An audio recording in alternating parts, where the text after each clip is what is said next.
Doctor Sarjerao Sawant यांची जीवनयात्रा. शून्यातून शिखराकडे.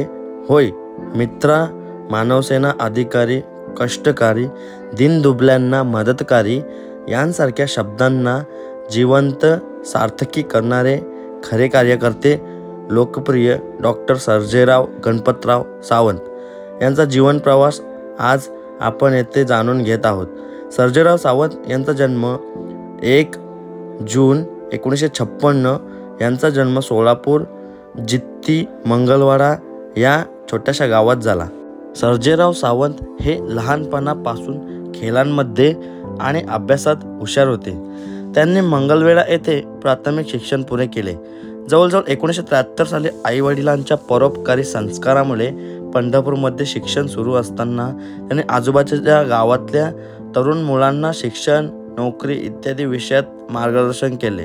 अभ्यास करून आजूबाजूला नोकरी शोधण्याचे प्रयत्न, अशिक्षितांना सरकारी कामात मदत करणे मोठे स्वप्न पाहणारे सर्जेराव सावंत यांनी आपली मोठे स्वप्न साकार करण्यासाठी धाव घेतली. मायानगरी मुंबई येथे एका सिनेमा हॉलच्या बुकिंग क्लर्कपासून सुरू झालेला हा प्रवास LICच्या टॉप मोस्ट डेव्हलपमेंट ऑफिसर ते रोटरी क्लब या आंतरराष्ट्रीय सेवा आणि त्यांच्या मानवतेच्या इच्छेला पंख मिळाले. भारताचे प्रकाशक सुप्रसिद्ध प्रशांत असलेकर लिखित शून्याकडून शिखराकडे डॉक्टर सर्जेराव सावंत यांच्या यशोगाथेला देशभर प्रसिद्धी मिळू लागली. तसेच हे कार्य करताना त्यांना डॉक्टर बालाजी किनीकर आणि मोठे मोठे सेलिब्रिटी यांसोबत भेटण्याची संधी आली. खूप सेलिब्रिटींना ते भेटले आणि तसेच आपले मुख्यमंत्री एकनाथ शिंदे साहेब यांना सुद्धा ते भेटले आणि त्यांचे कार्य पुढे चालत ठेवलं. चला आपण त्यांना विचारूया त्यांच्या जीवन विकासाची सुरुवात कुठे आणि केव्हापासून झाली हे त्यांनाच आपण थेट विचारूया. तर नमस्कार, हे आहेत आपले डॉक्टर सर्जेराव सावंत. यांनी लाईफमध्ये जीवनात खूप स्ट्रगल केलेलं आहे. त्यांनी रोटरीच्या त्यांची संस्था आहे त्या म्हणजे संस्थेमार्फत त्यांनी खूप जणांना म्हणजे मदत केलेली आहे. खूप लोकांना त्यांनी म्हणजे चांगल्या रीतीने मदत केलेली आहे. तुम्ही पाहू शकता अवॉर्ड किती त्यांना अवॉर्ड भेटलेले तिथे. आता जवळजवळ तुम्ही बघायला गेलं ना तर पूर्ण त्यांचा पूर्ण ऑफिस आहे. त्यांचा ऑफिसमध्ये जवळजवळ पूर्ण भरलेलं ऑफिस आहे अवॉर्डनी. आता ठेवायला पण जागा नाही, तुम्ही पाहू शकता इथे. तर यावरूनच तुम्ही समजू शकता आपले सर्जेराव सावंत डॉक्टर आपले खूप जणांना खूप त्यांनी मदत केलेली आहे आणि त्यांनी लाईफमध्ये खूप स्ट्रगल केलेले. तर एकंदरीत आपण त्यांना विचारूया त्यांनी त्यांच्या जीवनामध्ये कुठून सुरुवात केली आणि आता त्यांच्या लाईफमध्ये काय चालू आहे आणि हे स्ट्रगल करताना तुम्हाला कुठले म्हणजे हर्डल्स आले आणि त्यातून तुम्ही मात करून आता ह्या एवढ्या मोठ्या पोझिशनवरती पोहोचला आहात. तर खरंच हॅट्स ऑफ तुम्हाला डॉक्टर साहेब. तर जरा विचारूया आपण त्यांना. तर डॉक्टर साहेब मला सांगा तुमचं बालपण कसं गेलं आणि तुम्ही ह्या अंबरनाथमध्ये केव्हा आलात आणि कधी आला? थँक्यू. मी अंबरनाथला 1990 साली आलो राहायला.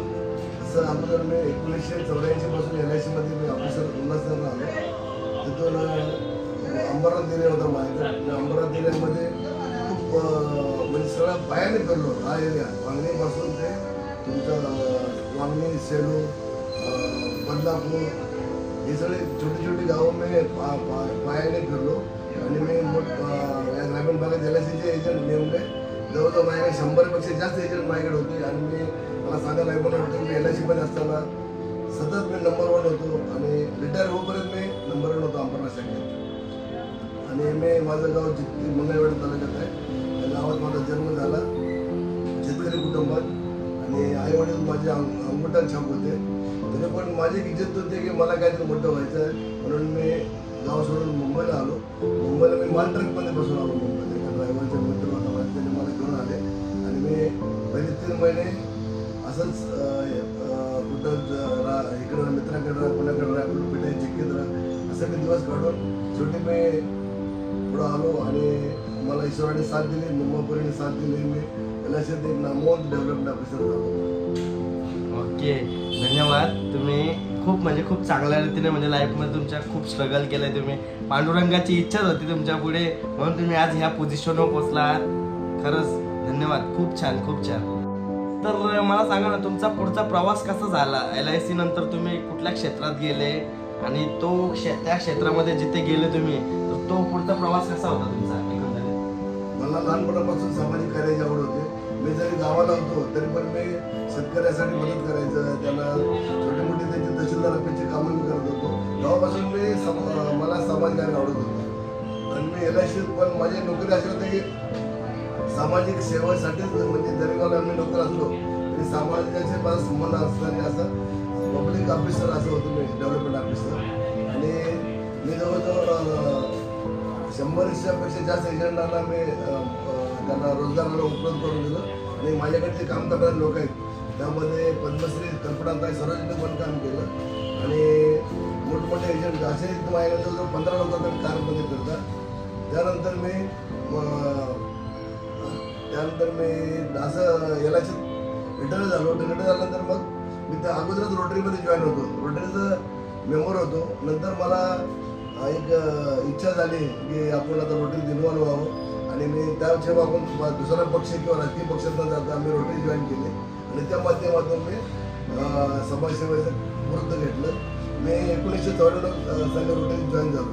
99 साली मी प्रेसिडेंट झालो. मी प्रेसिडेंट असताना रोटरीचा 105 प्रकल्प मी केले आणि जसं ठाकूरपाड्यामध्ये क्लिनिक चालू केलं, अजूनही लोकनगरीला बसस्टॉप जे बनवलं ते मी माझ्या कार्यकर्त्यात झालं आणि असे अनेक लोकोपयोगी काम मी केलं. त्यानंतर मी रोटरीत मला डिस्ट्रिक्टमध्ये मी दरवर्षी प्रत्येक गव्हर्नर मी काम करतो.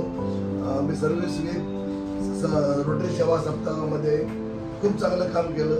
जवळजवळ मी 2017 साली शिवराज गव्हर्नर असताना 35,000पेक्षा जास्त लोकांना त्याचा फायदा करून दिला आणि 2015 साली सुभाष कुलकर्णी गव्हर्नर असताना मी रोजगार मेळ्याचं आयोजन केलं होतं माझ्या नेतृत्वामध्ये. 1,000 लोकांना एका दिवसात मी नोकरी मिळवून दिली आणि प्रत्येक वर्षी मी सर्व्हिस रोटरी सप्ताहामध्ये मी ॲग्रेसिव्ह असतो आणि प्रत्येक गव्हर्नरशी मी काम करतो बरोबर. तर असं हे माझा रोटरी प्रवास आणि मी अजून रोटरीत ॲक्टिव्ह आहे आणि मी सतत काम करेन. ओके, धन्यवाद. म्हणजे तुम्ही पाहू शकता डॉक्टर साहेबांनी त्यांच्या जीवनामध्ये म्हणजे किती प्रकारे 105 म्हणजे खूपच सामाजिक कार्य केले आणि अजून गरजू लोकांना त्यांनी खूप मदत केलेली आहे. यापुढे करत राहणार आणि तुमचा हा प्रवास बघून मला खूप चांगलं वाटलं.